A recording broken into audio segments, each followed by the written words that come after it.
Durante el verano de 2003, unos sucesos ocurridos en el noreste de Estados Unidos, en los que apareció una extraña criatura con apariencia humana, despertaron un breve interés en los medios locales antes de que se produjera un aparente bloqueo informativo. La información sobre la criatura quedó prácticamente inexistente, ya que la mayoría de los relatos en línea y escritos sobre ella fueron misteriosamente destruidos. Principalmente en zonas rurales del estado de Nueva York, y también en Idaho, los autoproclamados testigos relataron sus encuentros con una criatura de origen desconocido. Las emociones iban desde un miedo y malestar extremadamente traumáticos hasta una curiosidad y un espíritu casi infantiles. Si bien sus relatos publicados ya no existen, los recuerdos perduran. Varias de las personas involucradas comenzaron a buscar respuestas ese mismo año. A principios de 2006, la colaboración había reunido casi 2 docenas de documentos que datan desde el siglo XII hasta la actualidad, procedentes de 4 continentes. En casi todos los casos, las historias eran idénticas. Me puse en contacto con un miembro de este grupo y conseguí algunos extractos de su próximo libro. Anuncio diario de a bordo. 1691 vino a mí mientras dormía. Desde los pies de mi cama, sentí una sensación. Se llevó todo. Debemos regresar a Inglaterra. No volveremos aquí a petición del libertino. Entrada de diario, traducida del español. 1880. He experimentado el mayor terror. He experimentado el mayor terror. He experimentado el mayor terror. Veo sus ojos cuando cierro los míos. Están vacíos. Negros. Me vieron y me traspasaron. Su mano mojada. No dormiré. Su voz, texto ininteligible. Una nota de suicidio. 1964. Mientras me preparo para quitarme la vida, siento la necesidad de aliviar cualquier culpa o dolor que haya provocado con este acto. No es culpa de nadie más que de él. Una vez, desperté y sentí su presencia. Y otra vez, desperté y vi su figura. Una vez más, desperté y oí su voz, y miré a sus ojos. No puedo dormir sin temor a lo que pueda experimentar al despertar. No puedo despertar jamás. Adiós. En la misma caja de madera se encontraron 2 sobres vacíos dirigidos a William y Rose, y una carta personal suelta sin sobre. Querida Linnie, he orado por ti. Él pronunció tu nombre. De un testigo. 2006. Hace 3 años, acababa de regresar de un viaje a las cataratas del Niágara con mi familia para el 4 de julio. Estábamos todos muy agotados después de un largo día de viaje en coche, así que mi marido y yo acostamos a los niños directamente y dimos por terminado el día. Sobre las 4 de la mañana, me desperté pensando que mi marido se había levantado para ir al baño. Aproveché para volver a ponerme las sábanas, pero lo desperté en el proceso. Me disculpé y le dije que creía que ya se había levantado. Cuando se giró para mirarme, dio un respingo y levantó los pies del borde de la cama tan rápido que casi me tira de la cama con la rodilla. Luego me agarró y no dijo nada. Tras acostumbrarme a la oscuridad durante medio segundo, pude ver que había provocado aquella extraña reacción. Al pie de la cama, sentado y de espaldas a nosotros, había lo que parecía ser un hombre desnudo, o un perro grande y sin pelo. Su postura era inquietante y antinatural, como si lo hubiera atropellado un coche. Por alguna razón, no me asusté al instante, sino que me preocupó más su estado. En ese momento, supuse que debíamos ayudarlo. Mi esposo, acurrucado en posición fetal, miraba por encima de su brazo y rodilla, de vez en cuando, antes de volver a fijar la vista en la criatura. Con un movimiento rápido, ésta se escabulló por el lateral de la cama y luego se arrastró velozmente, agitando los brazos, por debajo de las sábanas hasta quedar a menos de 30 centímetros de la cara de mi esposo. Permaneció en completo silencio durante unos 30 segundos, probablemente más cerca de 5, pero pareció una eternidad, simplemente mirando a mi esposo. Luego, puso la mano sobre su rodilla y corrió hacia el pasillo que lleva a las habitaciones de los niños. Grité y corrí hacia el interruptor de la luz, con la intención de detener a esa cosa antes de que lastimara a mis hijos. Al llegar al pasillo, la luz del dormitorio bastaba para verla agazapada, encorvada, a unos 6 metros de distancia. Se giró y me miró fijamente, cubierta de sangre. Encendí la luz y vi a mi hija, Clara. La criatura bajó corriendo las escaleras mientras mi esposo y yo nos apresurábamos a ayudar a nuestra hija. Estaba muy herida y solo habló una vez más en su corta vida. Dijo, él es el rasgatillo. Esa noche, mi esposo estrelló su auto contra un lago mientras llevaba a nuestra hija al hospital. No sobrevivieron. Al ser un pueblo pequeño, la noticia se difundió rápidamente. La policía colaboró al principio, y el periódico local también mostró mucho interés. Sin embargo, la historia nunca se publicó, y la televisión local tampoco le dio seguimiento. Durante varios meses, mi hijo Justin y yo nos alojamos en un hotel cerca de la casa de mis padres. Cuando decidimos regresar a casa, comencé a buscar respuestas por mi cuenta. Finalmente, encontré a un hombre en el pueblo vecino que tenía una historia similar. Nos pusimos en contacto y hablamos sobre nuestras experiencias. Él conocía a otras 2 personas en Nueva York que habían visto a la criatura a la que ahora llamábamos el rastrillo. Nos llevó a los 2 largos años de búsqueda en internet y de intercambio de cartas reunir una pequeña colección de lo que creemos que son relatos sobre el raque. Ninguno de ellos proporcionaba detalles, antecedentes ni seguimiento. Un diario tenía una entrada sobre la criatura en sus primeras 3 páginas, pero luego no volvía a mencionarla. El diario de a bordo de un barco no explicaba nada del encuentro, solo decía que el raque les había ordenado marcharse. Esa fue la última entrada del diario. Sin embargo, hubo muchos casos en los que la visita de la criatura formaba parte de una serie de visitas a la misma persona. Varias personas, incluida mi hija, también mencionaron haber oído hablarle. Esto nos llevó a preguntarnos si el rascacielos nos había visitado antes de nuestro último encuentro. Instalé una grabadora digital cerca de mi cama y la dejé funcionando toda la noche, todas las noches, durante 2 semanas. Cada día, al despertar, revisaba minuciosamente los sonidos de mis movimientos en la cama. Al final de la segunda semana, ya me había acostumbrado a los sonidos ocasionales del sueño mientras escuchaba la grabación a 8 veces la velocidad normal. Aún así, me llevaba casi 1 hora al día. El primer día de la tercera semana, me pareció oír algo diferente. Lo que encontré fue una voz estridente. Era el raque. No puedo escucharla el tiempo suficiente como para siquiera empezar a transcribirla. Todavía no se la he dejado a nadie. Lo único que sé es que la he oído antes, y ahora creo que habló cuando estaba sentado frente a mi marido. No recuerdo haber oído nada en ese momento, pero por alguna razón, la voz grabada me transporta inmediatamente a ese instante. Los pensamientos que debieron pasar por la cabeza de mi hija me angustian mucho. No he visto al libertino desde que arruinó mi vida, pero sé que ha estado en mi habitación mientras dormía. Sé y temo que una noche me despertaré y lo veré mirándome fijamente. Publicado originalmente el 8 de agosto de 2010. Atribuido a Bellan Somerville. Trabaja en la zona de Estados Unidos en una estación de gasolina en la zona rural de Pensilvania. Es un trabajo aburrido, pero es bastante fácil y se paga bien. Hace unas semanas atrás, este nuevo sujeto llegó, digámosle Jeremy. Jeremy es extraño. Tiene unos 25 o 26 años y rara vez habla, pero tiene la risa más escalofriante que he escuchado. Mi jefe y yo nos dimos cuenta de esto, pero nunca ha llegado a ser un problema, así que no hay mucho que hacer al respecto.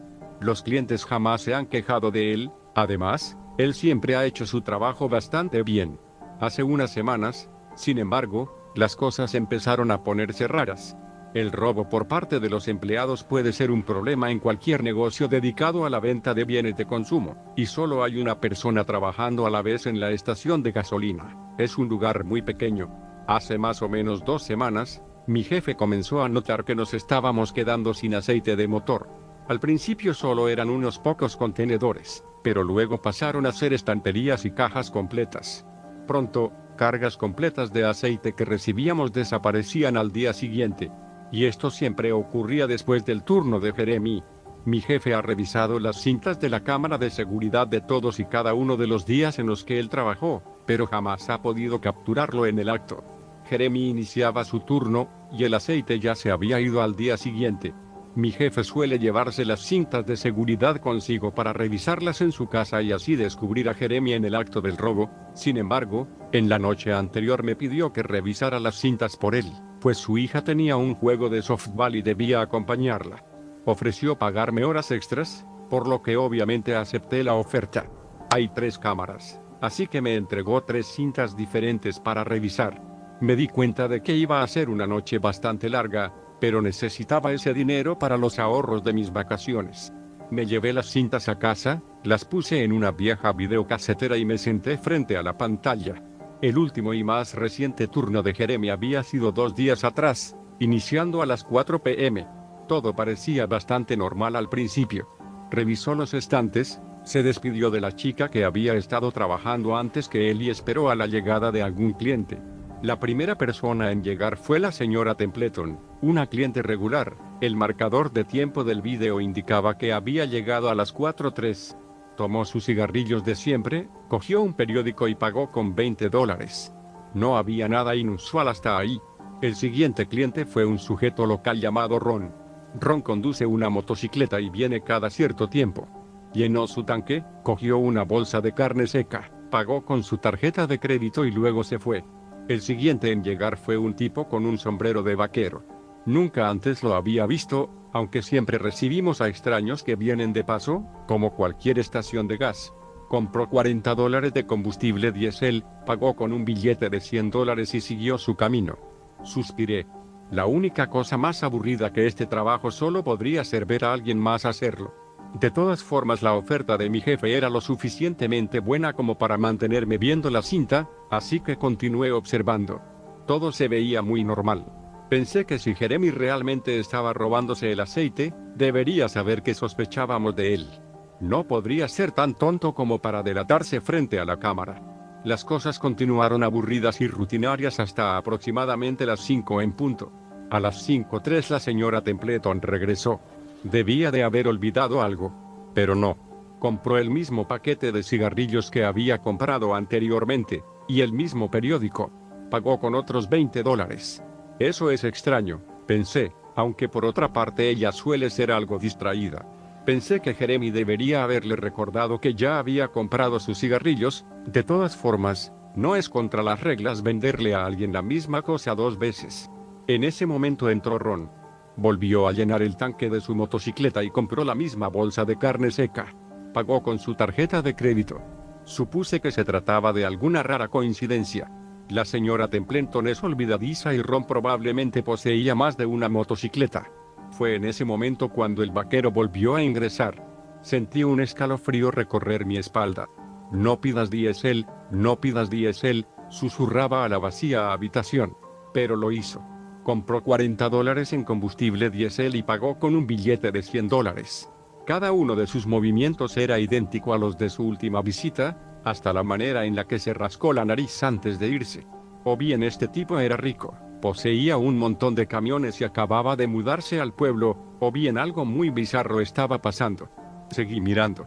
Todos los clientes de la hora siguiente eran los mismos que los de la hora anterior. Cada uno de ellos. Estaba realmente asustado, y a las 6:03 la señora Templeton llegó otra vez. Compró sus cigarrillos y el periódico, pagando con $20. Pensé que me estaba volviendo loco. Solo vi otra media hora antes de empezar a adelantar la cinta. Siempre era lo mismo. Cada uno de los clientes volvía 1 hora después de su partida. Ahora, ya sé en lo que usted está pensando. Ese astuto hijo de puta de Jeremy había modificado las cintas, haciendo que se reprodujera un bucle de su primera hora de negocios una y otra vez. Este no era el caso. Hay ventanas que dan a la caja registradora y que la cámara captó, y podía verse cómo la luz del sol se movía y desvanecía con el pasar del tiempo. La rutina de Jeremy tampoco se repetía. Él barrió, trapeó, repuso las estanterías e hizo todos sus deberes tal y como uno esperaría. Pero los mismos clientes seguían llegando. En este punto ya había entrado en pánico. Había algo realmente fuera de lugar en todo lo que estaba viendo, y no había ninguna explicación. Me salté la grabación hasta la parte en la que cerraba la tienda e iba a su automóvil. No se había robado nada, pero continué mirando, solo para asegurarme. Debía ser a medianoche. Repentinamente y sin previo aviso, exactamente a las 12:03, el rostro de Jeremy apareció en la imagen. No me refiero a que movió su cabeza y miró a la cámara, sino que en un segundo la tienda estaba completamente vacía, y al segundo siguiente, el rostro de Jeremy era todo lo que podía ver. No estaba mirando a la cámara, me estaba mirando a mí, de eso estoy seguro. Grité e intenté alcanzar el control remoto. Para cuando lo alcancé, él ya se había ido. En un cuadro estaba allí, y al cuadro siguiente ya no estaba.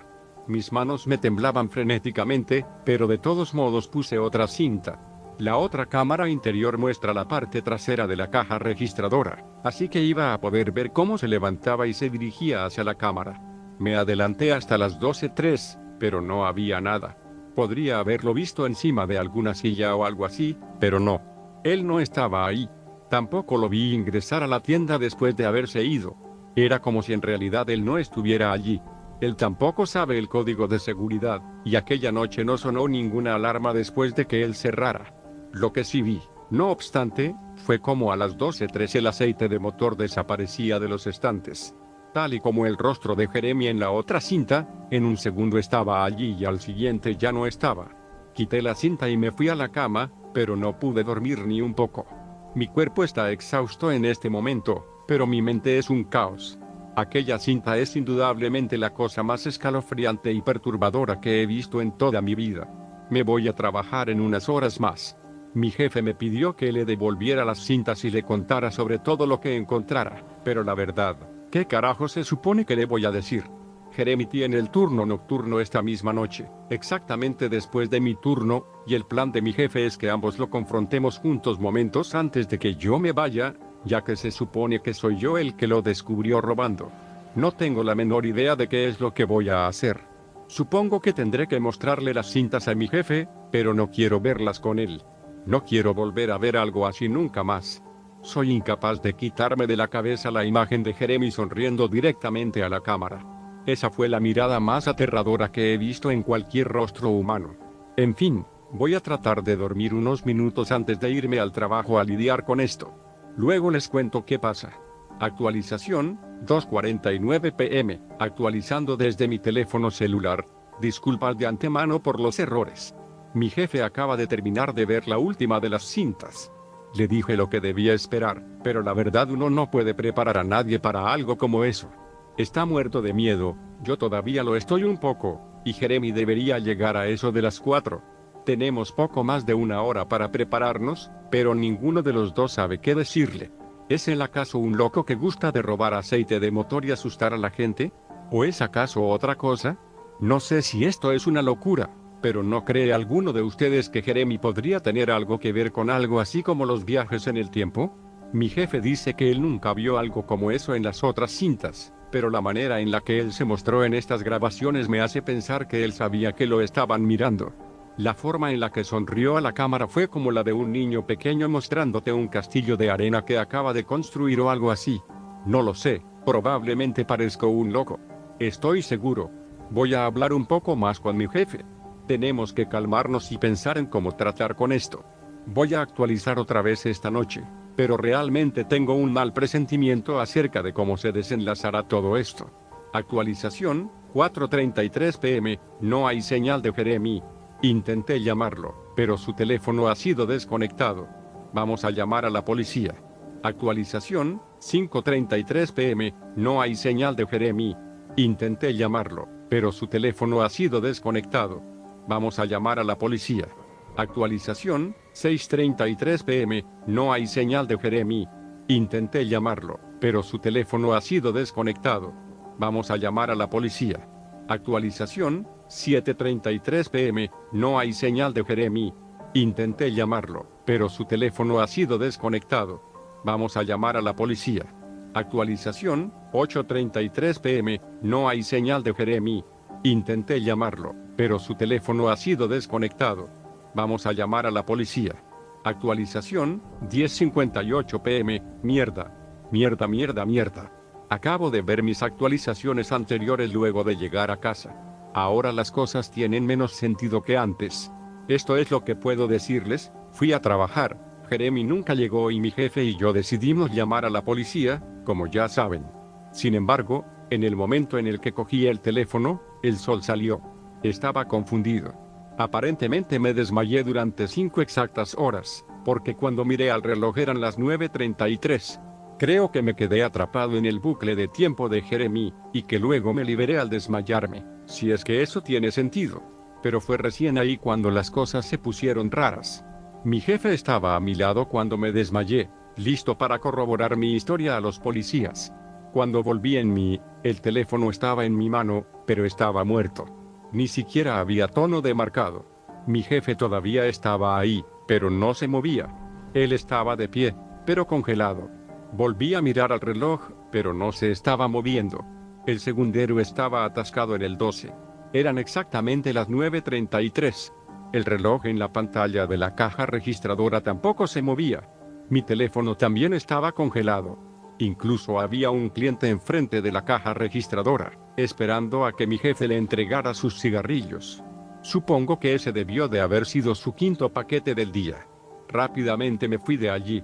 No cerré la estación, no apagué las luces y, lo siento chicos, pero tampoco traje conmigo las cintas para subirlas a internet. Créanme, aquello era la última cosa que pasó por mi cabeza. La gasolinera está en una carretera principal, y los automóviles estaban estacionados a lo largo de todo el camino. Excepto que no estaban estacionados, estaban congelados. Las personas en su interior estaban sentadas y quietas como estatuas de cera. Subí a mi auto y recé por que funcionara. Afortunadamente lo hizo. A la mitad del camino a casa el tiempo volvió a fluir. La estática de la radio pasó a ser música, como debería ser, y por lo que pude oír del locutor en las pausas entre las canciones, nadie parecía haber notado la detención del tiempo, o lo que sea que haya sido. Fui el único. Bueno, estoy seguro de que también Jeremy lo notó. Todavía no tengo ni idea de dónde está y de qué está haciendo. Me estoy escondiendo en mi habitación y voy a llamar a la policía mañana por la mañana. No sé si en realidad pude hablar con ellos antes, y si lo hice, no sé si me habrán tomado en serio. Temo por mi vida por este momento. Voy a actualizar mañana, si puedo. Última actualización, 10:33 am, finalmente me quedé dormido a eso de las 4 de la mañana. No sé cómo lo hice.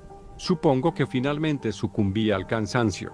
Esta mañana me levanté a contestar el teléfono, era mi jefe. Había estado llamándome desde cerca de las 6. Despertó cuando el tiempo volvió a la normalidad e inmediatamente llamó a la policía. Ellos vinieron a ver qué pasaba y mi jefe les contó todo.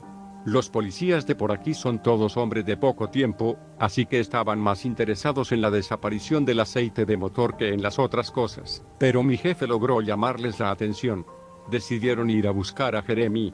Mantenemos archivadas todas las solicitudes de nuestros empleados, y como Jeremy acababa de empezar a trabajar, la suya fue fácil de encontrar. Vieron su dirección y decidieron ir a su casa. No van a creer lo que encontraron. La dirección que aparecía en la solicitud de Jeremy era de un terreno baldío. O al menos eso es lo que es hoy en día. Solía haber una casa, pero se incendió en 1993. Como todo esto es un pueblo pequeño, casi todo el mundo recuerda aquel incendio. Una familia de 4 integrantes vivía en la casa en ese entonces. Los rumores dicen que también tenían un hijo distanciado del que nunca hablaban, pero no podría decir si eso es cierto o no. Lo que sí puedo decir es que luego de una investigación del seguro se declaró que el incendio había sido provocado. La casa entera había sido mojada con aceite e incendiada con un cóctel Molotov. La familia entera estaba durmiendo cuando esto pasó. Ninguno de los miembros sobrevivió. Nunca pudieron capturar al autor del incendio. Los rumores dicen que cuando trataron de contactar al hijo distanciado, nadie pudo encontrarlo. Como sea, mi jefe me llamó y me contó todo esto, y me horroricé. Luego me pidió que fuera a la gasolinera. ¿Qué? ¿Estás loco?, le dije, pero él me aseguró que los policías estaban allí, acompañándolo. Luego me dijo que el FBI estaba en el pueblo y que ellos iban a terminar hablando conmigo de una forma u otra, por lo que lo mejor era ir ahora. Eran cerca de las 7:15 y quería volver a la cama, pero luego me di cuenta de que no podría dormir mucho de todas formas, así que fui para allá. 4 hombres en traje me saludaron y me pidieron que tomara asiento. Hablamos sobre todo unas 2 o 3 veces hasta que consiguieron todos los detalles. Les conté sobre Jeremy, las cintas de seguridad y la última noche en el trabajo. Todo. Finalmente, luego de que terminara, uno de los agentes dijo: «Oh, Dios. Tenemos a otro en nuestras manos». Luego me hicieron firmar unos papeles diciendo que no hablaría sobre lo sucedido con nadie, así que no puedo decir nada más. Podría estar rompiendo la ley solo por publicar esto. En fin, tengo que irme. Tengo que hacer algunos recados, y luego debo ir al trabajo y coger unas grabaciones. Mi jefe y yo creemos que este nuevo sujeto, Jeremy, que es todo un bicho raro, se está robando el aceite de motor y debo revisar las cintas de seguridad para ver si puedo capturarlo en el acto. Tengo mejores cosas que hacer, pero me está pagando horas extra y estoy tratando de ahorrar para unas vacaciones, así que realmente necesito ese dinero. Debería ser bastante simple. El aceite siempre desaparece después del turno de Jeremy. Supongo que solo tengo que revisar las cintas, descubrirlo robando y eso.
El siguiente texto se trata de un email para breicek@_____________.com asunto. Bre, por favor lee esto. Bre, no borres esto. Sé que me odias, pero fuimos las mejores amigas una vez y necesito que leas esto. Yo creo que estoy en serios problemas y no hay nada que puedas hacer, pero necesito que leas esto y que lo entiendas. Sé que no hemos hablado desde las seccionales. Ha sido siempre, pero lo que te pasó no fue culpa mía. Por lo menos, no fue del todo culpa mía. Sé que todo el mundo piensa que lo era, pero yo nunca haría nada para lastimarte. Esto va a sonar loco, pero tengo que decirte esto para que todos lo sepan. Todo empezó cuando estábamos en el 8º grado. Fue la noche antes de la competición Classic Cristal. Yo estaba en casa y no pude dormir porque estaba muy nerviosa por competir. Bueno, yo estaba navegando por la web y todo eso, pero no podía concentrarme en nada. Yo estaba sentada allí, así que me busqué a mí misma en Google. Nunca debí haber hecho eso, bre.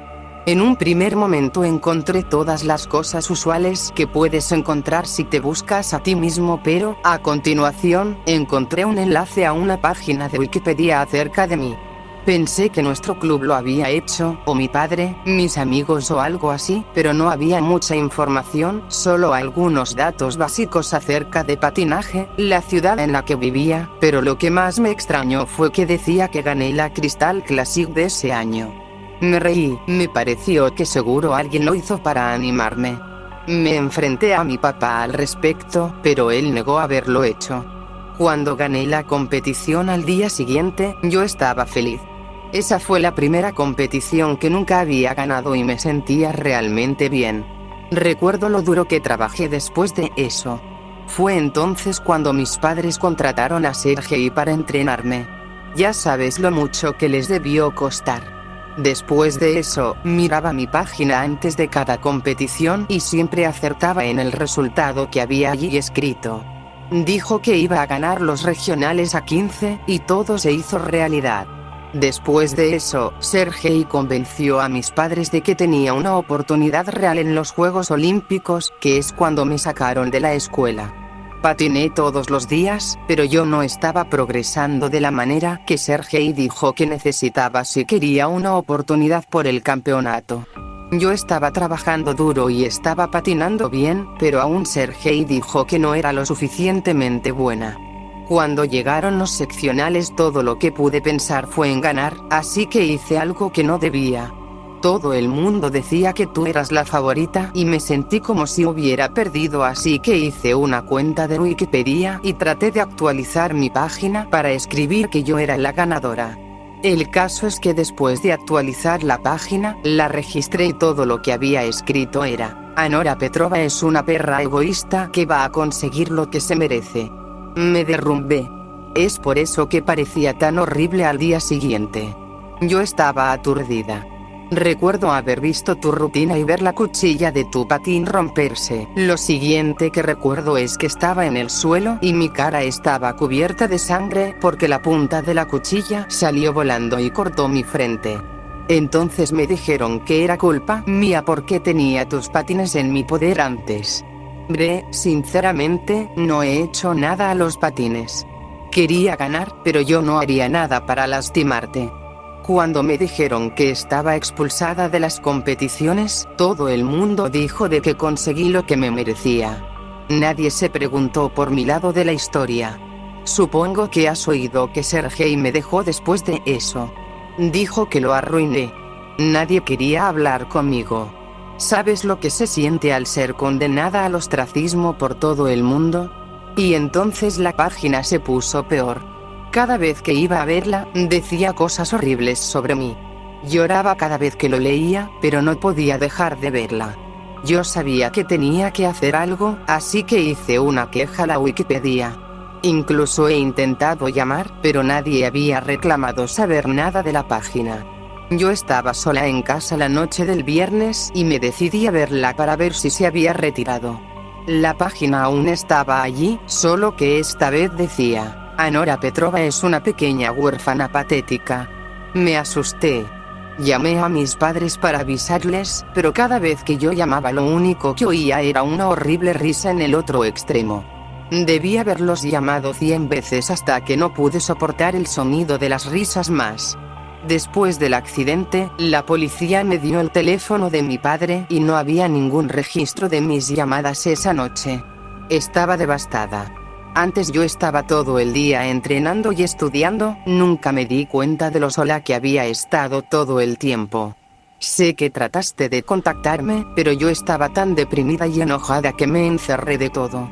Cuando cumplí 18 años y conseguí dinero, llegué a Suiza. Tengo que reinventarme. Perdí la técnica, sé que ha sido hace un año y siento que todo lo que ocurrió fue hace más tiempo. Es por eso que no debería haberlo hecho, breve. Te estoy escribiendo desde un antiguo hotel fuera de Praga. Voy a hacer una audición para el Circo de Hielo mañana. Sé que es el tipo de cosas de las que solíamos burlarnos, pero realmente quiero esto. Me sentía muy nerviosa y volví a revisar mi página. Es muy difícil decir esto, pero cuando entré en la página para ver si me salía el trabajo de mañana, todo lo que decía era Anora Petrova murió sin amigos y sola, y la fecha de hoy aparece como la fecha de mi muerte. Estoy llorando tan fuerte que apenas puedo escribir esto. Pero quiero que sepas la verdad. Si no me creen, les adjunto una captura de pantalla de la página para que lo hagan, todo está tal como te dije. No sé qué hacer. Yo no conozco a nadie aquí y nadie habla inglés. Sigo refrescando la página una y otra vez. Dios, no sé qué hacer, sigo refrescando la página, pero todavía no ha cambiado nada, estoy esperando a medianoche, no sé qué hacer, así que me encerré en mi habitación. Faltan unos pocos minutos para la medianoche ahora. Todo lo que puedo hacer es actualizar la página. Estoy agotada, pero no puedo parar, tengo miedo de dejar el ordenador hasta que sepa lo que sucede a continuación. Atentamente, Anora Petrova fue encontrada en el hotel mencionado en el correo, muerta frente a su computadora. La causa de muerte es aún desconocida.